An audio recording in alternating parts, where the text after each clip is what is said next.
నమస్తే రమ్ గారు. నమస్తే జీ. రమ్ గారు, గతంలో మనం ఒక 2 స్టోరీస్ చేసామండి. హ్మ్. సలహాలు అమ్మబడును అని, హ్మ్. సలహాకి ఇంత డబ్బులని. అలాంటివి 2 చేసాం. హ్మ్. అలాంటివి ఇంకేమన్నా ఉన్నాయండి? ఇచ్చట వివేకం అమ్మబడును. ఆ! 4 సలహాలకి 400 ఇస్తాడు ఒక వర్తకుడు. అలాంటిది ఇంకొక మంచి కథ.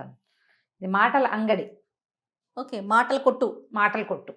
ఒక ఊళ్ళో ధర్మపాలుడని ఒక ఆయన ఒక కొట్టు పెట్టుకున్నాడు. ఒక వింత షాపు అది.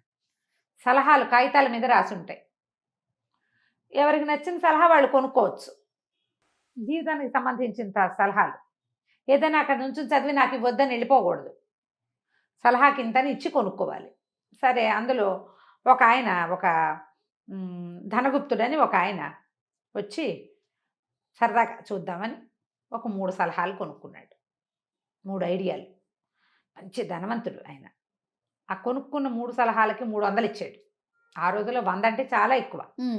కానీ అవి చాలా అపురూపమైనవి, అత్యద్భుతమైనవి చాలా ఉంది అందులో. టంట చాలా ఉంది. ఈ టంటలు ఏమిటంటే, మొదటిది, ఏదైనా పని మీద వెళ్ళేటప్పుడు భార్యకి చెప్పద్దు. ఇది ఒక సలహా. అక్కడి నుంచి దారిలో ఎక్కడికైనా వెళ్ళేటప్పుడు దారిలో కాకుండా దారికి దూరంగా పక్కగా వెళ్ళి తిను. భోజనం చేయాల్సి వస్తే దారిలో తినద్దు, దారి బాట వదిలిపెట్టి దూరంగా తిను. ఎవరితోటి ఎప్పుడు పందెం కట్టద్దు, తొందరపడి పందేలు కట్టద్దు. ఈ 3 సలహాలు బాగుంది. ఆయనకేం అక్కర్లా, బాగా డబ్బులు ఉన్నాయి. సలహాలు కొనుక్కున్నాం కదా, ఇవి ఎట్లా పనిచేస్తాయో చూద్దాం అనుకున్నాడు. అనుకొని ఏం చేశాడు, సరే 9,000 రూపాయలని 9 సంచుల్లో మూట కట్టుకున్నాడు. ఆయన దగ్గర ఉన్న క్యాష్ అది మూట కట్టుకుని పెళ్ళానికి, భార్యకి చెప్పకుండా ఎక్కడికో వెళ్తున్నానని చెప్పాడు. వ్యాపారం మీద ఫలానా చోటికి అలా చెప్పలే. ఎక్కడికి వెళ్తున్నాడో భార్యకి చెప్పకుండా వెళ్ళొస్తాను అని మాత్రం చెప్పి ఈ 9,000 రూపాయల మూటల్ని పుచ్చుకుని పుణ్యం వెళ్ళాడు, బయలుదేరాడు. భార్యకి చెప్పకుండా వెళ్ళు అనేది ఒకటి. చూద్దాం దీనివల్ల ఏమవుతుందో. ఫిల్ చేశాడు దాన్ని. మొదటిది ఫుల్ఫిల్ చేశాడు. అక్కడి నుంచి ఏమైంది, ఏదో బయలుదేరాడు, అలా వెళ్తుంటే సరే ఏమనుకున్నాడు, ఆకలిస్తుంది. బాటలో చాలా దూరం వెళ్ళాం. సరే ఏముంది, రెండో సలహా, దారిలో తినక దారికి అవతలగా తిను అని ఉంది సలహా. బాగానే ఉంది. చూస్తే దూరంగా ఒక బావి లాంటిది కనపడుతోంది. సరే అక్కడ ఏదో నీళ్లు ఉంటుంటాయి, పోయి అక్కడ తిందాంలే అని చెప్పేసి ఈ తిండి మూట పుచ్చుకుని తన బ్యాగ్ మోసుకుంటూ పోయాడు అక్కడికి. ఆయన ఒంటరిగానే ప్రయాణం అయ్యాడు. చిన్న బండి వేసుకుని వెళ్తున్నాడు ఒక్కడే. సరే ఏం చేశాడు, అక్కడికి వెళ్ళి కూర్చుని అక్కడ రొట్టెల మూట కూడా తీశాడు, తిన్నాడు. తిని లేచి వస్తుంటే ఏమైంది, వచ్చేసాడు. వచ్చిన తర్వాత ఆ డంగు చేరాడు. తను వెళ్ళదలుచుకుని ఊరికి చేరేసరికి దగ్గరే, ఆ ఊరు ఎక్కువ దూరం కాదు. చేరిన తర్వాత చూసుకుంటే 9 మూటల్లో 8 ఉన్నాయి, 9 మూటలేదు. ఆయన ఇట్లా ఎక్కడో పెట్టుకున్నాడు సంచి. ఒకవేళ నేను అక్కడ రొట్టెల సంచి తీస్తున్నప్పుడు పడిపోయిందేమో అని మళ్ళీ ఆగమేఘాల మీద బండి తోలుకుంటూ వెనక్కి వెళ్ళి ఆ బావి దగ్గరికి వెళ్ళాడు. ఆ గడ్డిగా ఉంది బావి దగ్గర. అంటే పెద్దగా మనుషులు తిరిగే దారి కాదు కదా. ఆ గడ్డి మేట్ల మధ్యలో ఈయన తలకు రూపాయల సంచి కనపడింది. చూసావా, దారి పక్కనే తినుంటే కనుక, నేను దారిలోనే అక్కడే కింద కూర్చుని తినుంటే సంచి దారే పోయేవాడు, ఎవడో పట్టుకుపోయేవాడు. ఇది అవతలగా ఉంది కాబట్టి ఎవరు దీని జోలికి రాలేదు. అబ్బా, సలహా పనిచేస్తుంది. 100 రూపాయలు లాభించాయి, 1000 రూపాయలు దొరికినాయి ఇప్పుడు మన డబ్బులు అనుకుంటూ లేచి వస్తుంటే ఏమైంది, ఆ దారి పక్కన ఒక పిచ్చి పుచ్చకాయ ఒకటి తీగ అల్లుకుని ఉంది. ఈయన నడుస్తుంటే చటుక్కుని పోయి ఈయన కాలు ఆ పుచ్చకాయలోకి దిగబడింది. కాలు తీసాడు. సరే కాలు కడుక్కున్నాడు. ముందే ఈ డబ్బుల కోసం వెతుకుతుండగానే తర్వాత తెలిసింది ఆయనకి, ఆయన కాలి బొటన వేలు మీద ఒక కాయ లాంటిది ఉంది, ఎప్పటి నుంచో సలుపుతూ ఉండేది. ఈ పిచ్చి పుచ్చకాయలోకి దూరేసరికి కాలు ఆ వ్రణం ఊడిపోయి ఆ పోటు తగ్గిపోయింది ఆయనకి. అయ్య బాబా, ఇది చాలా గొప్ప ఔషధంగా ఉంది, చాలా బాగా పనిచేస్తుంది. ఓ పని చేద్దాం, ఇప్పుడు నేను అక్కడ బజార్ వెళ్తున్నాను, ఈ పుచ్చకాయలు పుచ్చగింజలు బాగా యూజ్ అవుతాయి అని చెప్పేసి ఓ పుచ్చకాయని కోసి అక్కడ ఉన్న చెట్ల ఆ తీగలోంచి కాయలు తక్కువ ఉన్నాయి, దాన్ని ఒక చోట గొయ్యి తీసి పాతి పెట్టాడు. అవేం పాడవవు, మట్టిలో పెడితే ఉంటాయి బాగానే అని చెప్పి ఏం చేశాడు, బయలుదేరి వెళ్ళిపోయాడు. వ్యాపారం చూసుకున్నాడు, ఇంటికి వచ్చాడు. కాలు మీద వ్రణం మానిపోయింది. ఇప్పుడు 3 సలహాల్లో ఒక సలహా బాగా పనికొచ్చింది మనకి. సరే ఏమైంది, కొన్ని రోజులకి, ఒక 5-6 రోజులకి ఆ ఊళ్ళో ఒక పెద్ద జమీందారు గారు ఒక ఆయన ఉన్నాడు. ఆయనకి ఒక రాచకురుపు వేసింది. రాతకురుపు పోగొట్టేందుకు ఎవరైనా పోగొట్టే వాళ్ళు ఉంటే దానికి ఎంతో బోళ్ళంత ధనం ఇస్తామని ప్రకటన చేశారు. అవి ఇంతంత కాగితాలు వేయించారు. వీళ్ళ ఇంటికి వచ్చింది ఆ కాగితం.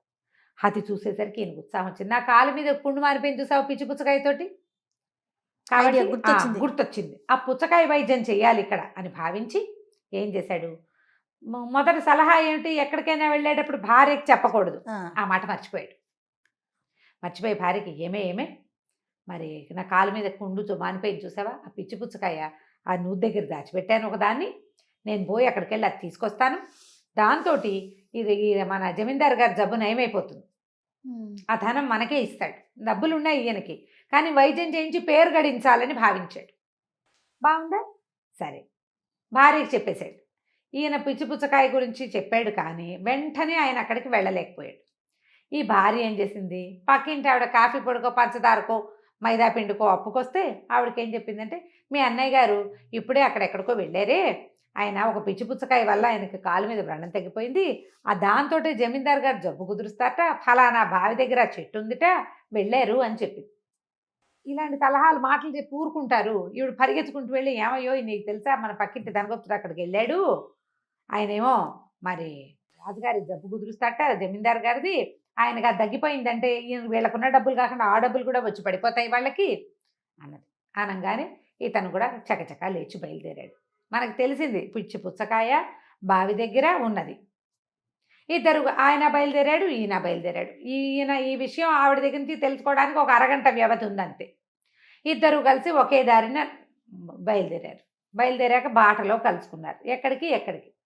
అప్పుడు ఏమన్నాడు, ఎక్కడికి వెళ్తున్నారంటే రాజుగారి వైద్యానికి వ్రణానికి వైద్యం చేయటం కోసం మందుల కోసం బయలుదేరానని చెప్పాడు పక్కింటాయన.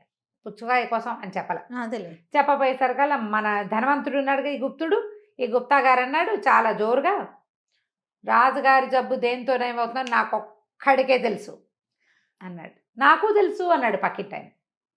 వీడెవడికో ఎలా తెలుస్తుంది, నేను నా కాలు పుండు కదా మానింది. దాంతో ఈయన ఉద్వేగంలో మూడో సలహా మర్చిపోయాడు. ఎవరితోటి పందెం కట్టద్దు అని ఉంది కదా సలహా, ఆ మాట మర్చిపోయి నాకే తెలుసు పందెం గట్ట కావాలంటే అన్నాడు. అనగానే సరే ఇద్దరు కలిసి వాదులాడుకుని పందెం కుదుర్చుకున్నారు. ఒకవేళ రాజుగారి జబ్బు దేంతో కుదురుతుందో నేను చెప్పి దాంతో జబ్బు కుదిరిస్తే మీ ఇంట్లో నేను ఏది ముట్టుకుంటే అది నాకు ఇచ్చేయాలి నువ్వు అని పక్కింటి ఆయన పందెం కట్టాడు. ఆ! కట్టేసరికల్లా ఇంకేముంది, ఒప్పుకున్నాడు. ఒప్పుకున్న దగ్గర నుంచి నేను గుబగబలాడ్డ మొదలుపెట్టింది. ఆ సలహా మూడోది నేను పాటించట్లేదు, అనవసరంగా పందెం కట్టానా, ఏం చేయను. ఒకవేళ వీడు నిజంగానే ఆ పుచ్చకాయ కనుక తెచ్చి ఆయన రోగం కానీ కుదిరిస్తే వీడు పరిగెత్తుకుంటూ మా ఇంట్లోకి వచ్చి మా ఇనపెట్ట ముట్టుకుని ఇది నాకు ఇమ్మంటే నేనేం చేయాలి? ఆ! మా ఇంట్లోకి వచ్చి ఇనపెట్ట ముట్టుకోవచ్చు. అంతే కదా! పక్కింటి వాడు పేదవాడు, నేను ధనవంతుడిని, అనవసరంగా నేను అత్యాసపడ్డా, వీడితో పందెం గట్ట వెధవ స్పీడ్కి లోనయ్యి ఏం చేయాలో తెలియలా. ఈ లోపల ఏమైంది, పక్కింటి ఆయన చాలా జోరుగా నడుచుకుంటూ వెళ్ళిపోయి ఈయన ఎక్కడ పుచ్చకాయ దాచిపెట్టాడో ఆ పుచ్చకాయ తీసేసాడు. ఆ! కాదు కూడదనేందుకు అవకాశం లేకుండా తన బండెక్కి ఆగ మేఘాల మీద జమీందారు దగ్గరికి వెళ్ళిపోయాడు. ఈయన 2 మిస్టేకులు చేసేసాడు ఆల్రెడీ. భార్యకి చెప్పేశాడు, పందెం కట్టేశాడు. వెంటనే అతను జమీందారు దగ్గరికి వెళ్ళేసరికి ఇతనికి తెలిసిపోయింది, గ్యారెంటీగా వీడు మన ఇంటికి వచ్చి రాజుగారి దగ్గర నుంచి డబ్బులు, జమీందారు దగ్గర నుంచి డబ్బులు తెచ్చుకుంటాడు, మన ఇంటికి వచ్చి ఈయన పెట్ట ముట్టుకుంటాడు. పరిగెత్తుకుంటూ ఇతను ఏం చేశాడు, వెళ్ళి ఇంటికి కాదు ధర్మపాలుడి దగ్గరికి వెళ్ళాడు. మాటల సలహా అంగడి. ఓహో, మళ్ళీ మాటల అంగడి ఉంది కదా, అక్కడికి పరిగెత్తి, బాబు నువ్వు 3 సలహాలు ఇచ్చావు, మొదటిసారి బాగానే పాటించాను, మొదటి 2ను తెలివి తక్కువగా, మళ్ళీ మొదటిది పాటించలేదు, చివరిది పాటించకుండా ఇలా ఇరుక్కున్నాను, మా ఆవిడికి చెప్పడం పొరపాటైపోయింది, అదేమో పక్కింటి ఆవిడికి చెప్పేసింది, మా ఆయన ఫలానా పని మీద వెళ్ళాడని, వాళ్ళ వాళ్ళేమో నాకు ఈ ప్రాబ్లం వచ్చింది, ఇప్పుడు వచ్చి ఆయన నా ఇనపెట్ట ముట్టుకుంటే నేనేం చేయాలంటే ఈయన అన్నాడు, నువ్వు క్షణాల్లో వెళ్ళిపో, ఈ సలహా నీకు ఫ్రీగా ఇవ్వను, 100 రూపాయలు నువ్వు ఇవ్వాల్సిందే అన్నాడు. ఇచ్చేస్తాను 100 రూపాయలు, ఇచ్చేస్తే నువ్వు ఓ పని చెయ్యి, పరిగెత్తుకుంటూ వెళ్ళి నీ ఇనపెట్టని ఎవరితోటన్నా సహాయం బట్టి అటక మీదకి ఎక్కించు, అటక్కి నిచ్చెనేసి పెట్టు, నేను వస్తానన్నాడు. పక్కింటి ఆయన ఆ పుచ్చకాయ పట్టుకెళ్ళి రాజుగారికి జమీందారికి వైద్యం చేసేసాడు. ఆ పుచ్చకాయ సగానికి కట్ చేసి రాచపుండు మీద పెట్టేసరికి పుండు మెల్లిగా మానుబట్టేసింది. పిచ్చి పుచ్చకాయే దానికి వైద్యం అని చెప్పాడు. ఆ తర్వాత అక్కడెక్కడ ఉన్న పుచ్చకాయలు తెచ్చి మిగిలిన మచ్చలు కూడా వాళ్ళు పోగొట్టుకుంటారు. అసలు మెయిన్ ప్రాబ్లం తగ్గిపోయింది కదా, పుండు మానిపోతుంది. ఆయన చకచకా నడుచుకుంటూ వచ్చేసాడు. వచ్చేసి భార్యతో సహా ఈ ధనగుప్తుడి ఇంట్లోకి వచ్చాడు. ఏది ముట్టుకుంటే అది ఇచ్చేయాలి. మరి జాగ్రత్తగా చేతులు దగ్గర పెట్టుకుని వచ్చాడు లోపలికి. లోపలికి వచ్చి చూస్తే వీళ్ళింట్లో హాల్లో పక్కగా భవ్యంగా కనపడే ఇనపెట్టే బోసిగా కనపడింది. దానికోసం అటు ఇటు చూస్తే అది అటక మీద కనపడుతోంది. అటక మీద నుంచి తీసుకోవాలి, ముట్టుకోవాలంటే ఏం చేయాలి ముందు? నిచ్చెనెక్కాలి. ఎక్కాలంటే చెయ్యి వేయకుండా కుదురుతుంది? కుదరదు. ఈయన ఏం చేశాడు? చెక్కమని వచ్చి ఆ నిచ్చెన పట్టుకుని ఎక్కబోయాడు. ఎక్కబోయేసరికల్లా ఈయన ధనగుప్తుడికి, మన గుప్తా గారు ఉన్నారు కదా, ఈయన నిచ్చెన మీద చెయ్యేసావా? నీదే అన్నాడు. అనేసరికి నేను నిచ్చెన మీద చెయ్యలేదు, నిచ్చెన ఎక్కి పైన పెట్టేసి ముట్టుకుందాం అనుకున్నాను అనేసరికి ఈయన వచ్చాడు ధర్మపాలుడు. నువ్వు పందెం ఏమిటి? ఏది ముట్టుకుంటే అది. నువ్వు గుమ్మ ముట్టుకోవాలా, గోడ ముట్టుకోవాలా? నిచ్చెన ముట్టుకున్నావు, నిచ్చెన నీది, నిచ్చెన ఇస్తాం పట్టుకో. పందెం ప్రకారం నిచ్చెన ఇచ్చేస్తాం. ఇతనికి ఏం చేయాలి? ప్లాన్డ్గా అడిగాడు, అడగటం పాపం. ఆలోచించుకుని. రాజుగారి డబ్బులు వస్తే వీళ్ళ డబ్బులు కొట్టేద్దాం అనుకున్నాడు, కానీ అది కుదరలేదు. ఎందుకంటే ఈయనకి ఏంటి, సలహా చెప్పడానికి ఒక మహానుభావుడు ఉన్నాడు. కనీసం ఇప్పుడు ఈ 3 సలహాలు పాటించినట్టే. జాగ్రత్తగా ప్లాన్డ్గా చేస్తే, పాటిస్తే బాగానే ఉంటుంది. అందుకని గుప్తమైన విషయాల పనుల మీదకి వెళ్ళేటప్పుడు ఓపెన్గా విషయం అంతా వైఫ్స్కి చెప్పకపోవటమే మంచిది. అవునా రమ్మగారు? కొంచెం చెప్పాలి. ఎక్కడికి వెళ్తున్నావో చెప్పకుండా వెళ్ళిపోతే అక్కడ ఏదైనా పంపునిపోతే ఎట్లా? అదే కదా. అందుకని కొంచెం వేగ్గా చెప్పాలి. చెప్పి చెప్పాలి. అసలు చెప్పకుండా ఉండకూడదు. ఎప్పుడు దారి మీదే కూర్చుని అన్నాలు తినేటప్పుడు మనం మామూలుగానే దారే పోయే వాళ్ళందరూ మనం చూస్తారు. మనం కూడా రోడ్ల మీద తినం, కారులో పక్కకు ఆపుకుంటాం కదా, అవునా? తర్వాత ఎవరితోటైనా పందాలు కడితే కొంప మునిగిపోదు. ఎందుకు వచ్చిన పందాలు? పందాల్లో ఆస్తులు పోగొట్టుకున్న వాళ్ళని చూడాలా ఇప్పుడు మనం కదా, ఎంతెంత డబ్బు పోతుంది. 3 పాత సలహాలు పాటించదగినవే. కానీ ఇప్పుడు కూడా అలా ఎవరైనా ఉంటే బాగుండు రమ్మగారు, సలహాలు చెప్పేవారు. అంటే మరి మీరు వింటామంటే మేము చెప్తాం.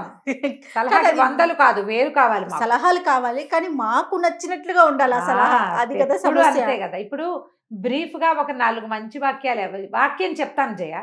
ఎందుకు మనకి ఎవరో సలహా చెప్పక్కర్లా, మామూలుది. సత్యం వద, ధర్మం చెర, ఇలాంటివి చెప్తాం. అవి పాటిస్తాం మనం? పాటించమే. మనకి మహావాక్యాలు ఉన్నాయి బోల్డ్ అన్ని. మనం ఏంటంటే మన సిచ్యువేషన్లో మనకి నచ్చినట్టుగా, మనం ఏదనుకుంటున్నామో దానికి తగినట్టుగానే సలహా కావాలి. దానికి వ్యతిరేకమైన సలహా పాటించరు. అది మనకు నచ్చిన సలహానే కావాలి, అంతే. అంతే. ఏదైనా దేనికైనా సమాధానం మనకి నచ్చినట్టే కావాలి.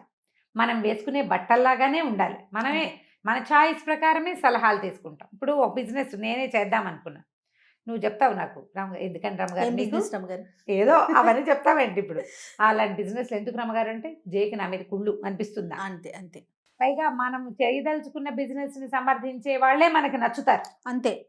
నో అంటే వాళ్ళు నచ్చరు.